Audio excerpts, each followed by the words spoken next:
क्या हुआ, सब काम निपटा लिया तुम लोगों ने? आज हमने शादी का मेन्यू भी देख लिया है और वापसी पर हारून के लिए दूल्हे का सूट भी ले लिया है। सब कुछ मुकम्मल है और हम भी थक चुके हैं। वैसे अभी इस बारे में तो कुछ नहीं कहा जा सकता। क्या हुआ यास्मीन? क्योंकि इसने अपना ड्रेस ट्राई किए बगैर लिया है। पहनने की क्या जरूरत थी, मुझे अपना साइज मालूम है, बिल्कुल ठीक ही होगा। अच्छा ये बताओ, शादी का मेन्यू क्या चूज किया है और वेन्यू डिसाइड हो गया या नहीं? जगह वाकई खूबसूरत है, कोई डाउट नहीं, लेकिन अभी कोई डिसीजन नहीं लिया। दरअसल अभी हम दोनों सोच ही रहे हैं। भाई आप लोगों ने ये सब कैसे संभाला? आपने कैसे हल निकाला इसका?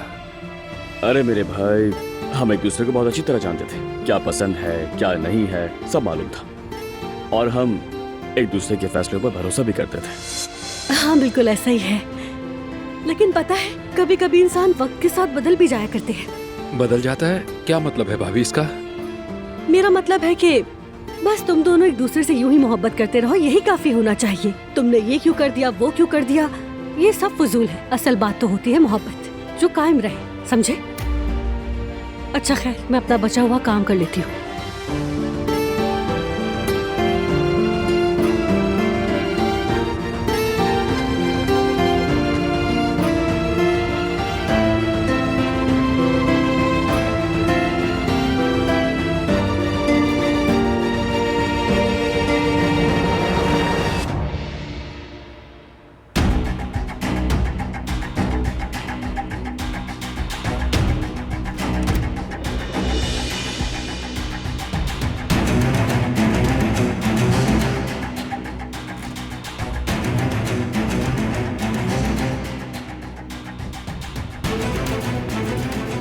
आजकल मुलाकातें कुछ ज्यादा ही नहीं हो रही।